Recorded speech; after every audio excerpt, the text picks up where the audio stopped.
Hi everybody. So we are back with our live Q&As, and today's guest is Tara Jain. She's going to be joining us in a couple of minutes. So I know that this is a different time to what we normally do it. So if you can't make it now, then we're going to chuck this on our YouTube, so you can check this afterwards as well. So today Tara is going to be joining us. She is a PADI professional. Her bio is on Instagram, but and hopefully you've seen it. But she's a PADI professional. She is a TEDx speaker. She is executive director of India. She's currently based in the Andaman Islands, which I'm very envious of because that's on my bucket list. Yeah. Hi Tara. Hey Francesca, how's it going? Yeah, good, thanks. How are you? I'm well, thank you. It's really nice to be talking to you finally. Yeah, lovely to talk to you too. So for our followers who might not have come across you before, do you want to explain a bit about who you are and what you do? Yeah, sure. So I'm a marine biologist. I studied at the Scripps Institute of Oceanography, which is in San Diego in California. And I run an organization called ReefWatch India, which, as the name suggests, is based in India. And we do a lot of conservation and awareness building work along the coast and on the mainland of India. And I kind of got into this, so I'm also, like I heard you mentioning just as I got online, that I'm a PADI professional. So I got into all of this, through my work as a PADI scuba instructor. So I think now started teaching about 10 years ago, and I did my open water course about, I don't know, maybe 15 or 16 years ago now. So scuba diving is really a big passion for me, and it's what has shaped my life and my career. Nice. Okay. Quickly, for your followers that might not know what Love the Ocean is, so I'm the founder of Love the Oceans, and we're quite a bit of work to read from what I've read, and we are trying to establish a marine protected area to speak. So we do a lot of different areas of research and community outreach, trees, humpback whales, ocean trash, and marine megafauna, and 2 outreach projects. Okay, are you happy if we just jump straight into the questions? Absolutely, yes. Okay, perfect. So you actually already kind of mentioned that the diving was what got you into marine biology. So the first question is, how did you get into your current role, and why do you do what you do? So like I said, I mean, I started off as a dive master and then a diving instructor. I became a dive master about 12 years ago, and then a diving instructor 10 years ago. And I think so as an instructor, you kind of, you dive every day, and you often dive the same reefs every day for a long period of time.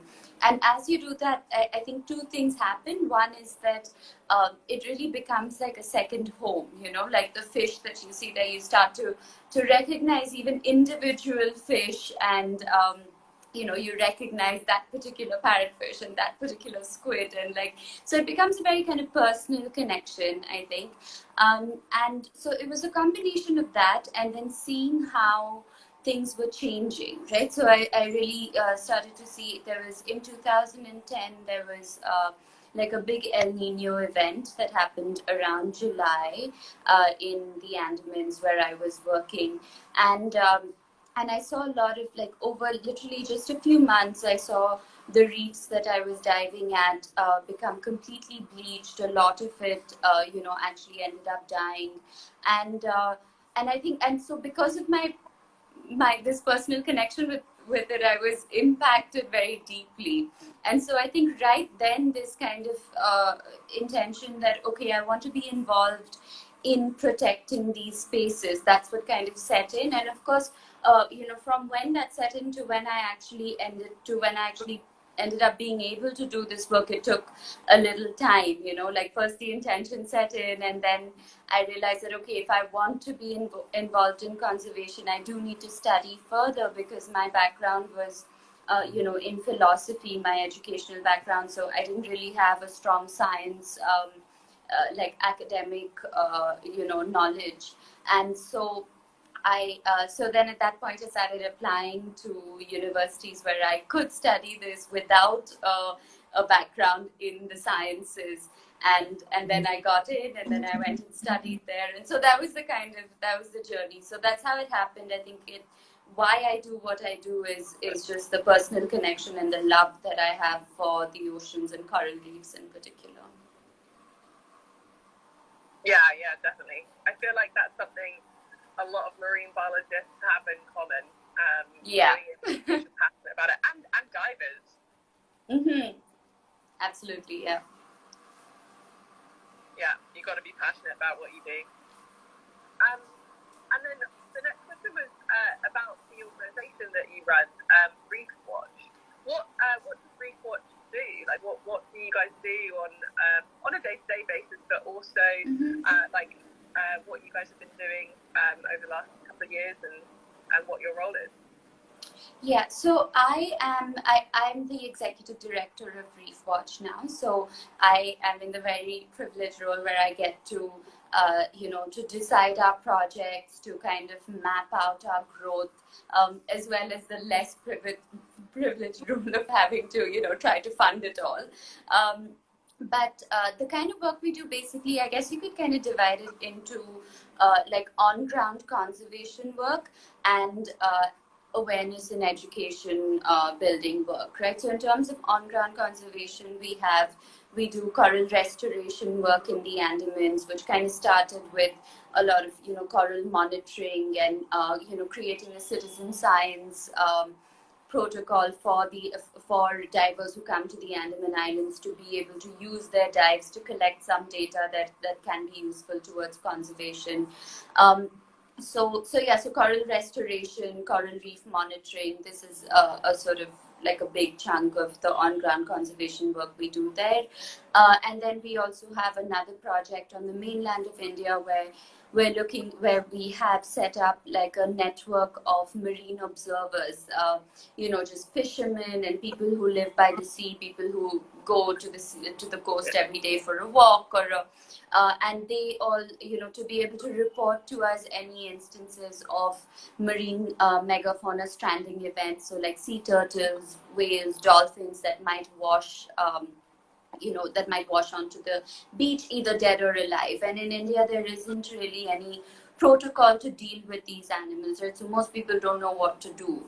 And so what we do is we've started setting up like a response team to that as well. So we have a marine vet who's running that project, and he either treats the animals that wash up or conducts postmortems on the ones that are washed up dead. And also what we're hoping to do now is start to train local vets and local forest department, like government officials, to also be able to respond to these events. So those are some of the active conservation kind of things that we do. And then in terms of awareness and education, I mean, we have free of cost programs for, I'm seeing my friends comment there, so thank you so much.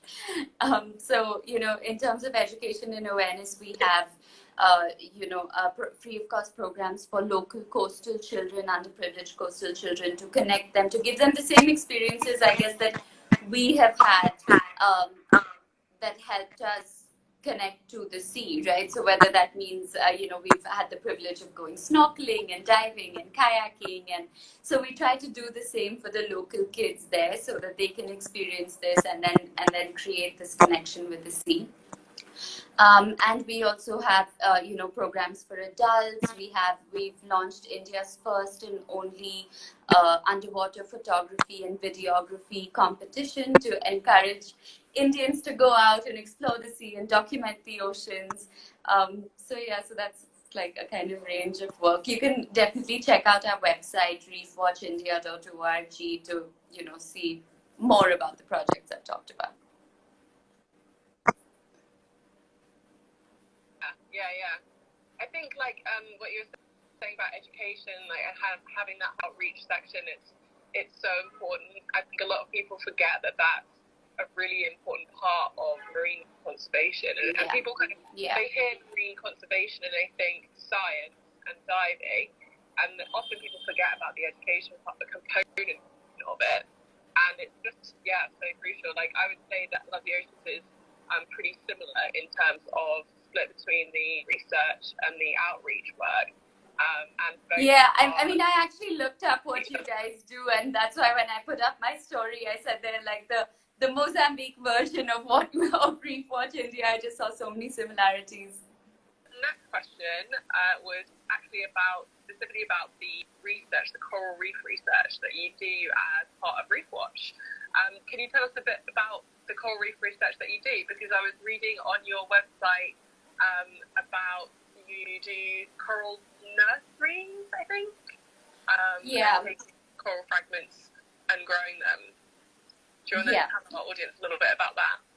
Sure. So one of the things, I mean, with coral reef conservation in general, there are a few different techniques you can use to conserve coral reefs. So one is, setting up areas where, like marine national parks or marine protected areas, where you limit anthropogenic or human influences, and you hope that the corals, without these external pressures, are able to rejuvenate themselves.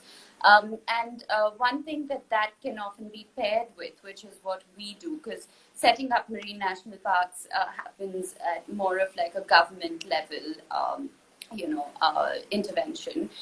So what we do is coral restoration, right? So what we try and do is rescue fragments of corals that have broken off the reef through different things, like maybe anchor damage or storms, or any kind of natural or anthropogenic causes. And what we do is we attach them to these structures that we sink underwater. So what we're trying to do is this bio-rock concept, right? So we attach those structures to these floating solar panels. And the idea is that, the electricity from those solar panels help the coral grow faster by kind of changing the microchemistry of the water that touches these structures. And so what this does is that it helps coral grow a lot faster, and because corals don't have to then put that much of their energy budget towards growing, which is quite a energy intensive task, because they have to set down calcium carbonate, which is basically rock. And since they don't have to put aside that much energy towards that, they're more able to, to fight off disease or bleaching events, or just be more resilient and have higher immunity in general. So that is some of the work that we do there. What we're also looking to do is figuring out, when coral spawning happens in the Andamans, because coral spawning is something that happens at different times in different parts of the tropics, of where corals grow. And once we figure that out, we can also look at actually collecting some of the spawn and fertilizing it in tanks and growing it, to bigger pieces before we transplant it back on the reef. So that's some of it. And then the other thing is this citizen science program that we've been trying to launch in the Andamans. So we've created a book, a course that you can do it's like a 3-hour course that you can do to learn some basic fish and invertebrates, and then you can use your dives to collect data that can help researchers and coral reef managers to protect the reef better.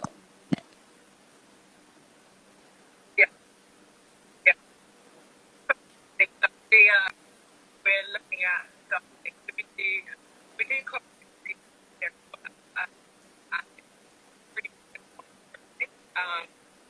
but we are looking at starting a nursery program in a few years.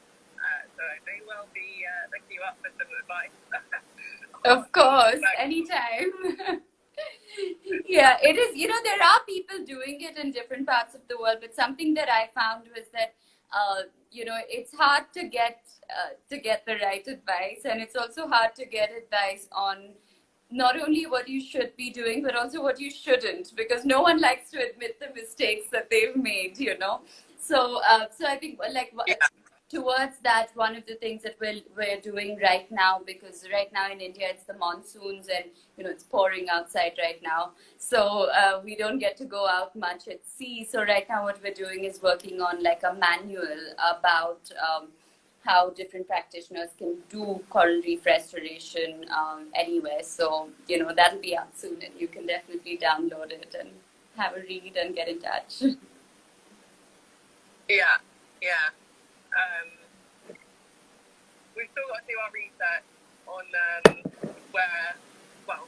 feasibility of the whole thing, but it's something that we've been considering. So it may give you a ring. Definitely. The next question was about, I went on your website and I saw that you guys worked with Mission Blue, and we also worked with Mission Blue, and I think it might be the same reason, but for everyone tuning in, do you want to explain about your work with Mission Blue? Because I actually went on your Instagram and saw that you had actually met Sylvia Earle, which must have been really cool to meet her. She's such an idol.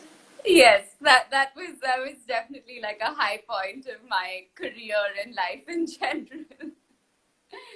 Such an inspiration. Yeah.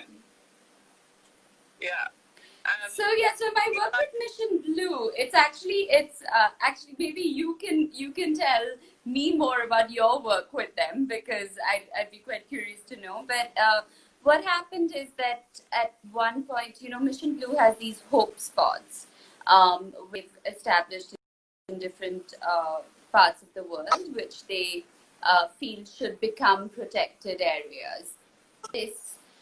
And so I reached out to them and I said, we're a small organization working on conservation in India, and we have a base in the Andamans, and and would they be interested in partnering with us? And that's when we sort of created this partnership. But to be honest, beyond creating this partnership, it's not really, nothing further has really materialized. I guess they, weren't focusing on the Andamans so much at the time. But I'd love to know what you do with Mission Blue. We similar. We submitted we actually only came across Mission Blue and the Hope for Initiative a few years ago. Like it was maybe only 3 or 4 years ago. We submitted all research and everything about this area, and started the process of setting up a hope spot. We're still actually in the process because we're waiting on some paperwork for our research here. But as is the way, paperwork holding us up. But cool work. How come you met? What was the story with you meeting Sylvia Earle? So I was at a conference in Bali a couple of years ago, and she was at the same conference, and we were in the same sort of I had signed up for a small focus group that that she was leading for people working specifically with coral reef conservation, and so that's how I got to I met her and sat in her workshop and had a chat with her after, and she is every bit as incredible and sweet and compassionate and kind in real life as she comes across through her talks and everything. So it was really special for me to meet her, because she genuinely is such a hero of mine, and I think she's done incredible things for marine conservation and awareness around the world. So, and especially at a time when no one was talking about this, So it's really special to have met her. Yeah. She's pretty awesome. Yeah. Okay, and then someone asked, what would you say I think we should actually pair this with the best part of your job, but someone actually said, what's the most difficult Raising money. Fundraising is the most difficult part of my job, definitely. Yeah.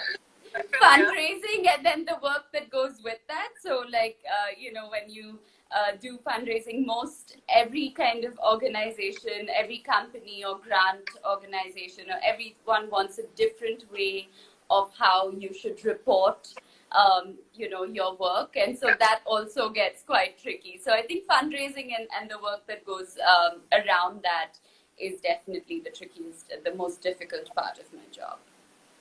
Yeah. And what's your favorite part of your job? For that, I have so many. I mean, part of it is, I guess, the lifestyle. So I love the fact that I get to be by the sea or under the sea all the time. I guess that's the best part. Yeah, it's quite simple. Like being by the sea or beneath the sea for so much of my life is something that I'm really grateful for, and what I love the most about my job. Yeah, such a nice part of it. Yeah. I think I would probably say exactly the same in terms of the most difficult, money always, yeah. and the best parts as well. Okay, and someone's asked, have you ever come into contact with saltwater crocs in the Andamans? I saw that question. So yeah, I mean, I have come across saltwater crocs, but while I've been on the boat and they've been in the water, I've never seen one while I was diving or actually underwater. So I've seen them usually, where we park our boat in the Andamans, which is quite close to where there's a sort of big, dense mangrove thicket, and that's where saltwater crocs like to hang out. So I've seen them around there, but so far never underwater, which honestly I think I'm quite grateful for, because I would be quite scared to see one while I'm diving. Though from people that I've spoken to who have seen them while diving, apparently like my fear of saltwater crocs is a lot like I guess how people fear sharks. It's like it's an unfounded fear maybe, but it is there. Yeah. Yeah, I think I'm the same. Sharks I'm fine with. Sharks I love. But they're definitely a little bit scarier. But that's also probably because I don't know as much about them, and it's the fear of the unknown. So I'm sure if I learned a bit more about them, I potentially wouldn't be quite as scared. I actually thought that, and so I tried to research more about them, because obviously they are present in the area where I work, and so I looked them up and tried to find a lot of information about them to kind of familiarize me more and make me less scared. But to be perfectly honest, I think all the research made me even more scared because they really seem to be quite just incredible predators, really. Yeah. Not sure what I come across with them. I think this might be because you've got some free diving photos on your social media. Someone's asked, when snorkeling, how can someone control their breathing at times?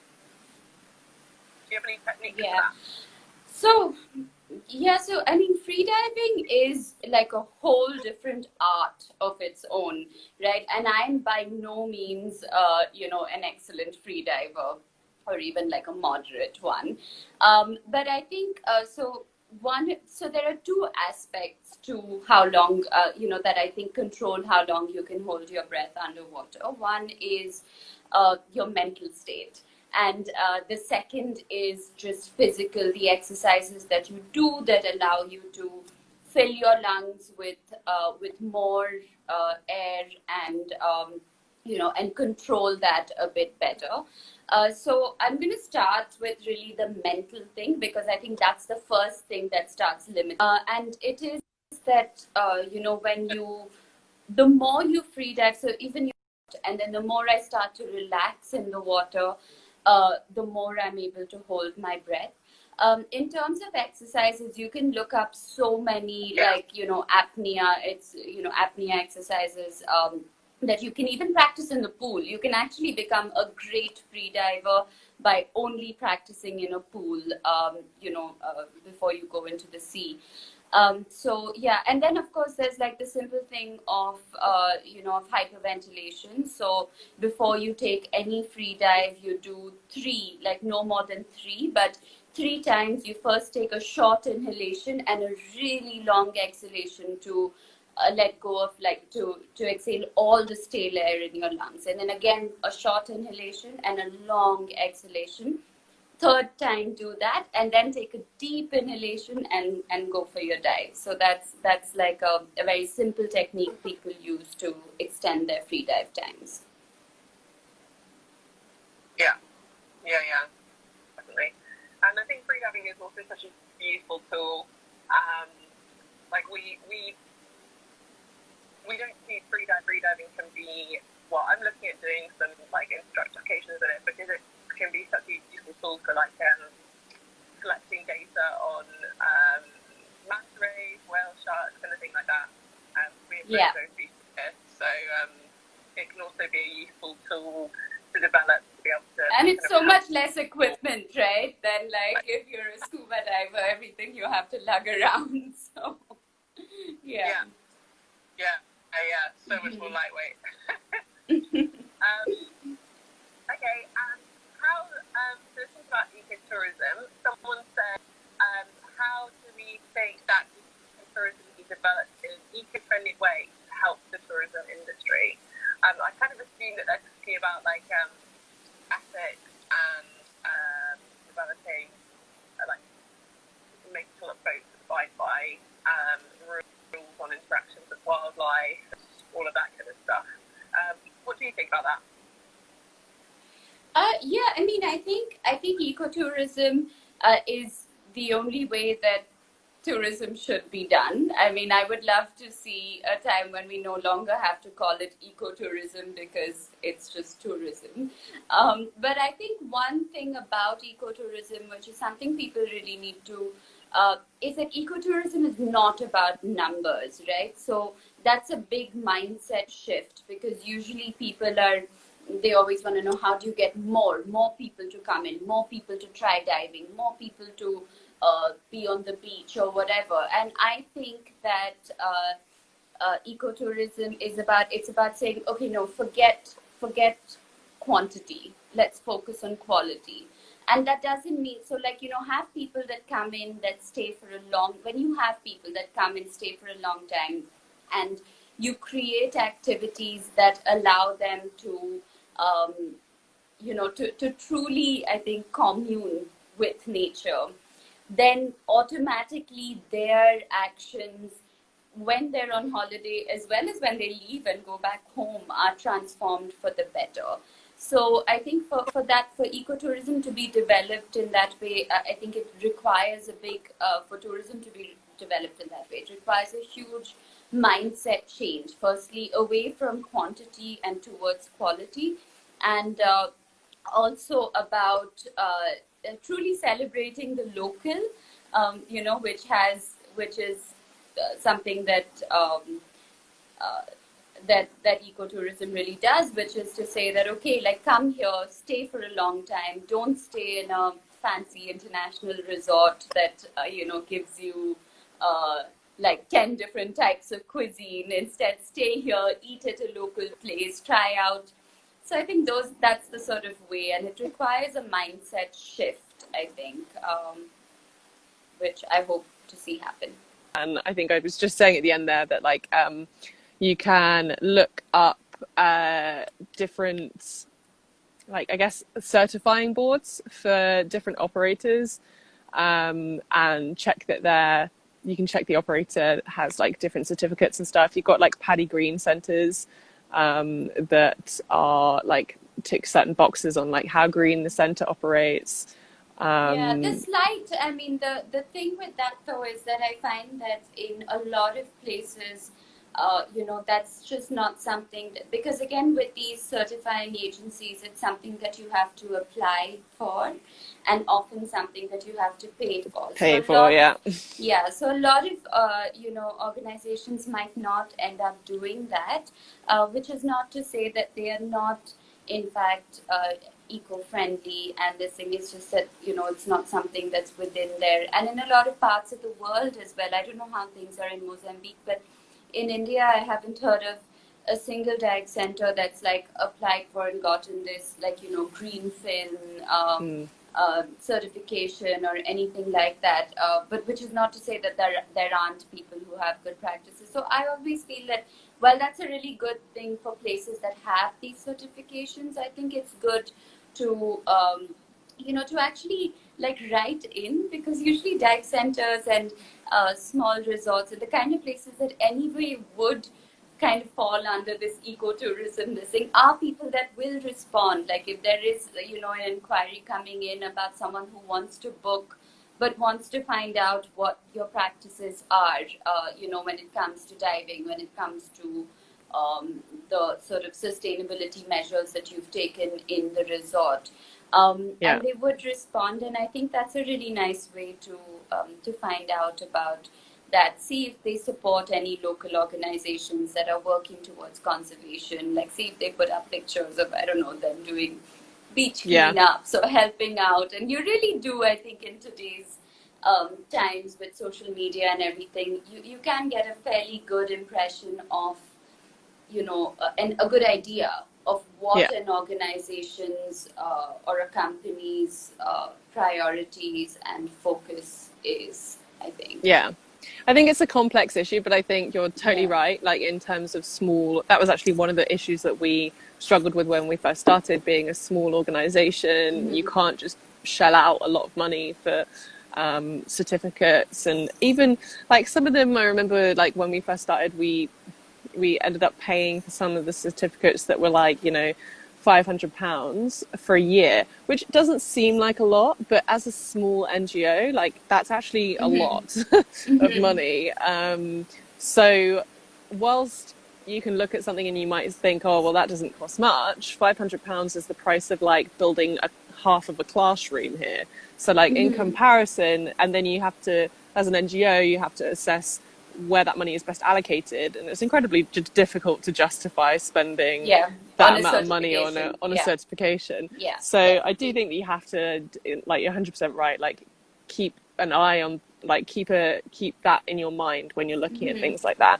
But then equally, if they're a massive organization and they don't have any kind of policy or any kind of certifications on that, then that's also something to watch out for, because if they're really big and they have loads of money and they have loads of customers coming in and out, then they definitely do need a policy in place. It kind of swings and roundabouts. It's a bit of a difficult subject to navigate. Then someone has asked, what qualifications do you need to become a marine biologist or a diver? Well, to become a diver, your basic is that you need to know how to swim or learn how to swim, which I think is pretty, of course, if you're going to spend all that time at sea, you should really know how to swim. So that's pretty much all you need to become a diver. To become a marine biologist, I think there's different ways that traditionally I would say you need to have a background in the sciences. But that being said, that was not my story, so I had a background in the humanities and the arts through my undergrad in philosophy, and then I got into diving, and then it was the practical knowledge, and that's what gave me a space in this marine biology course that I applied to for a master's. So I think honestly, with a lot of these things, if you have the passion and you're willing to, and you do have to be willing to put in the work, because I landed up at this place at Scripps to do my master's, and I was in a class that was full of PhD students, right, who had studied biology and chemistry and all of these things right from when they were kids, and it had progressed to quite a high level, whereas I had studied maybe like a kind of combined science course till I was maybe about 14, after which I completely moved away from the sciences. So suddenly I was sitting in this class with like PhD students all around me, looking at ocean chemistry and all these equations on the board, and I had absolutely no idea what was going on, and I really had to work hard.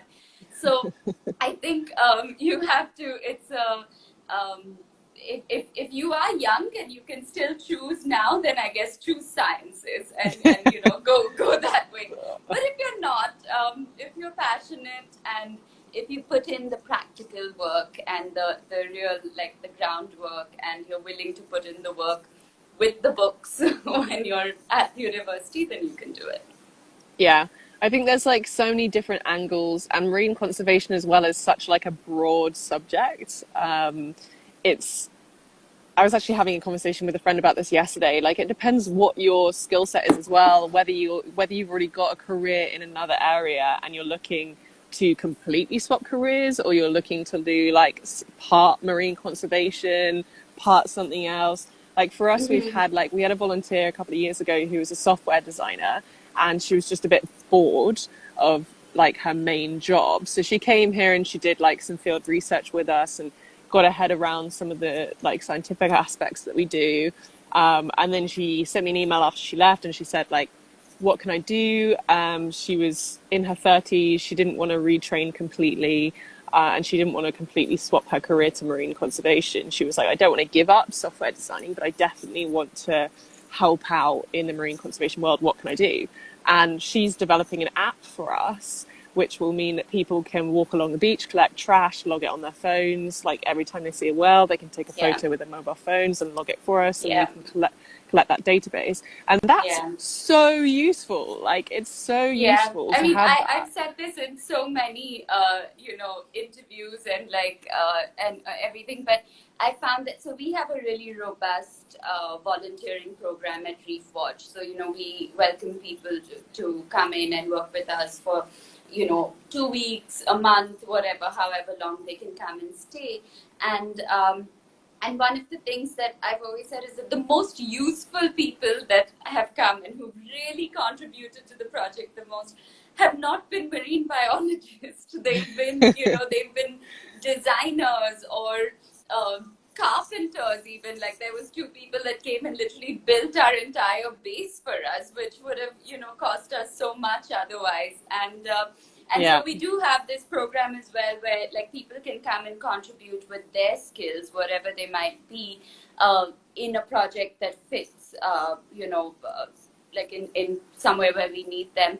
And we do, and in exchange, we have like every evening we have presentations and talks and walks and all of that to kind of teach them more about marine biology. And it becomes such a nice amalgamation, because I've learned things about designing a book or the law or so many things, and people leave knowing a little bit more about coral reefs or about why the oceans are important, so it's great. I really do believe in the power of collaboration, of interdisciplinary approaches to things, right? So we want to protect the ocean.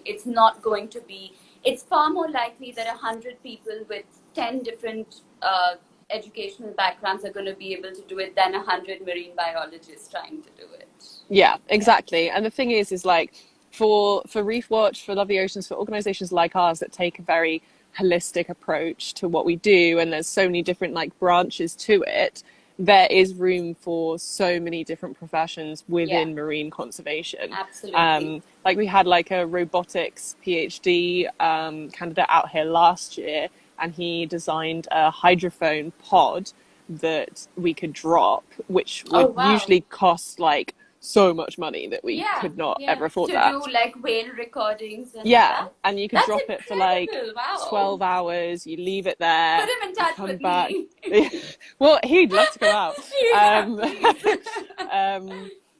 and the conversations that I've had with him around like the massive gap that there is between marine field research and technology, and how if that gap was bridged, stuff could be done a lot quicker. I couldn't agree more. Absolutely. Yeah. Yeah. Even just the invention of like the drones, like just the now that everyone has one and you can pretty much buy one off the shelf now, like a decent drone, you can get really decent data on like whale shark sightings, megafauna sightings, humpback whale sightings, and that's one person stood on a beach flying a robot around. Like, and before that would take many more man hours and boat hours, a lot more money. Hours, all kinds of things. So I think, I guess going back to the question, the traditional way is obviously go to university, study like a marine science or something, but you don't necessarily have to do that. It depends what your skill set is. And then someone's asked, what opportunities are there for young people to get involved in marine conservation? They haven't spoken about what country they're based in. But I think it's a lot of the stuff that we've just been discussing, you know, like either you study it and then you kind of contribute in that way, or you reach out to organizations that are working in this space wherever you want to go in the world, really. And there's incredible, like there's really there's Love the Oceans in Mozambique, there's like ReefWatch here, there's a place that I went to in Thailand called the New Heaven Reef Conservation Center, and I mean there's so many places. So I think if you want to get involved in marine conservation, one thing you can do is volunteer with organizations that are working in this space. And I think secondly, there's a lot to be said for the kind of marine conservation work that can be done just sitting in an urban space. So I mean, I think it's really important to remember that while it is glamorous and a lot of fun to go to to a beach somewhere, to kind of sit there for a month and give back a little, learn to dive a little, and it's great. But honestly, a lot of the real changes that need to be made today, I think, are changes that need to be made, by people living in urban clusters, and changes that need to be made at home for the rest of your life, not the 1 month that you are on a beach 100%. Somewhere. And we live in such a connected planet, so anything you do to benefit the planet: reduce your carbon emissions, spread awareness about reducing carbon emissions, reduce your plastic usage, spread awareness about reducing plastic usage. All of these things have like a very real and direct impact on coral reefs and on the oceans in general. Eat sustainable seafood, find organizations that tell you what is the sustainable seafood, and and promote those. So there's a lot you can do sitting at home, even if that is in a city, in the middle of nowhere close to the sea. Yeah. One of the biggest buzzes I get is like when we've had someone here and then they've gone home and then they make those changes at home and they live more sustainably, and then they shoot back an email and say, hey, I've made these changes in my life, or I've done this. And that's really awesome to know that people are making those changes, because it does take everyone to make those changes. You don't need a few people doing it perfectly. You need millions of people doing it imperfectly. And that's how large change comes about. So make changes at home. Everyone listening. Okay, and then the last question was, have you got any advice for someone looking to get into this industry? I don't think of it as an industry, so it's very hard for me to give that advice. But if you mean any way to get into marine conservation, then I think it's all of the things that we've just already discussed. If you mean marine sciences, then yes, you have to study it. If you mean diving, then there's you have to be a good swimmer, and then there's quite a clear-cut process by PADI and also other dive federations like SSI and other ones, where you can then chart out the course, course by course that you have to do to be a diving instructor. So Yeah, a very brief answer to that, but No, no, it's definitely is yeah, true. I'd also potentially say don't go into it for the money.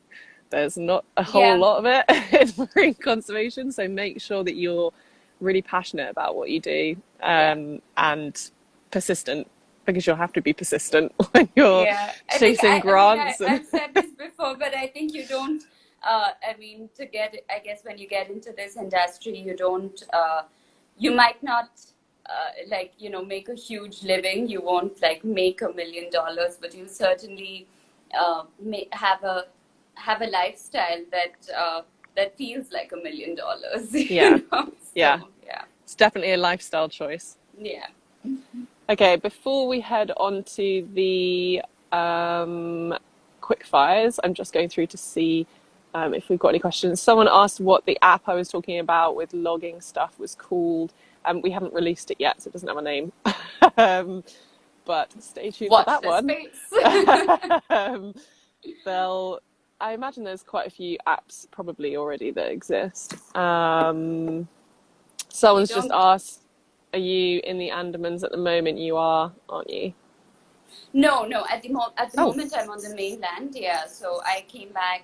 So India announced like the lockdown in about March, end of March, because of this COVID situation. So I left the Andamans then, and I'm hoping to go back as soon as possible. okay, cool, nice. Mm-hmm. Okay, I think that was pretty much it. If anyone has any questions, then feel free to submit them now, and I'll quickly check back before we close up the Q&A. We have some fun quickfire questions, so if anyone has watched any of our sessions before, then you'll know that we ask our guests some fun one word answer questions. So So is if that you're the rule? ready, It has to be one word. it doesn't have to Good be for one me to word, know. but Okay, they're just short. random questions. Got it. Got it. Okay, so first one, favorite ocean creature? It keeps changing, but I think today blue whales. Blue whales, Mm. nice. Um, Actually, sorry, I know this is ruining the quickfire round, but I saw a photo of you with a blue whale. Yeah, so When I think when that's and where been was that? that was in Feb, just before this lockdown just before this whole COVID thing became such a big thing. So that was in Feb, that was in Sri Lanka, and we had an amazing few days where we went out looking for blue whales and jumping into the water and snorkeling and pre-diving with them. So, yeah, That's so so that was cool. it. Yeah. That is so cool. Okay, cool. Sorry, back to this. Favorite day of the week? Sunday. Sunday, nice. I love the laziness of a Sunday. Yeah, definitely. Plastic-free or eco product that you can't live without? So I think that would have to, I mean, it's a bit of a, I have, so Clinique makes these, I really like their face washes, but I used to hate how much plastic that produced. But Yeah. I then found that they made my favorite face wash in like this big soap bar that comes with no plastic at all. So that's become my favorite, and definitely one that I can't live without, or I wouldn't Nice. like living without. Yeah. What's your favorite beach in the world? Ooh, difficult. I guess I think beach number 5 on Havelock Island in the Andamans. Nice. I'm going to Google that after this. What's the last song that you listened to? Rocket Man Ooh, by Elton good choice. John. Dolphins or sharks? Ooh, sharks. Sharks. Favorite holiday? Bali. Would you rather be able to speak every language in the world or be able to speak to animals? Definitely be able to speak to animals. I mean, I'm really not that interested in what most people have to say. But being able to speak to animals would be spectacular. Yeah, definitely agreed on that one. As a superpower, teleportation or breathing underwater? Teleportation. Yes, because breathing underwater, there are ways that you can do it now with scuba and with just breath hold diving. But to be able to teleport to a place and then go and dive there, that would be pretty cool. Yeah. It'd make visiting family and friends a lot easier for me as well. Sure. What book would you take with you on a desert island? Probably one of those, my brother used to have these like Bear Grylls books on how you can survive and like what tree you can break to get fresh water. And so I guess one of those books would be useful. Nice. Yeah. Although I feel like, so all of the houses here are made of palm leaf, and because we're tropical, we have a lot of palm trees, and I feel like I could do quite well on a desert island. I don't know about you. True. That's true. No, that's a good. But I think I would feel more equipped with one of those books. Yeah, definitely. Yeah. And first thing you're going to do after things get back to normal? Go back to the Andamans. Go for a dive, or I mean, just go back there, go back to my base, see all my friends there, like all the other villagers that live there, dive, of course, and just island life. I think I really, miss that when I'm away. Yeah, definitely. And then last question, why do you love the oceans? How do you, that cannot be a one-word answer. No, that's not a one-word answer. No, it's not a one-word answer. Why do I love the oceans? I guess because of everything that I get to see there. Like, I love the fact that from the surface, it's just, the sheet of blue. But then the minute you go inside and, with a mask on, it just reveals itself to you. So that's something that I love, like the mystery combined with, the reality of the space. Yeah, definitely. Someone's just asked, would the ecotourism mindset shift from quantity to quality potentially exclude people who don't have a high spending power? I don't think it would. Because I don't, when I say from quantity to quality, I don't mean just bring in people that spend a lot more money. I mean bring in people who are more interested in spending whatever money that they are in, like the local, in sort of benefiting the local space, right? So to have people, again, who maybe spend less money per day but stay for longer, and also people who who come to a new place and want to try things there. Like, I mean, I want, if I have people coming to the Andamans, I want them to come to the Andamans and try out food cooked by like local people, and like, try the, 17 different kinds of coconut waters that you can get there, rather than like a bottle of Coke or Pepsi or a big bottle of mineral water.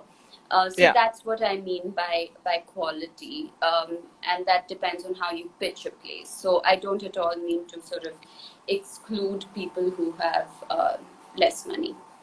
Yeah, definitely. And then the last question that someone said, can you still dive with poor eyesight? I'd say 100% yes.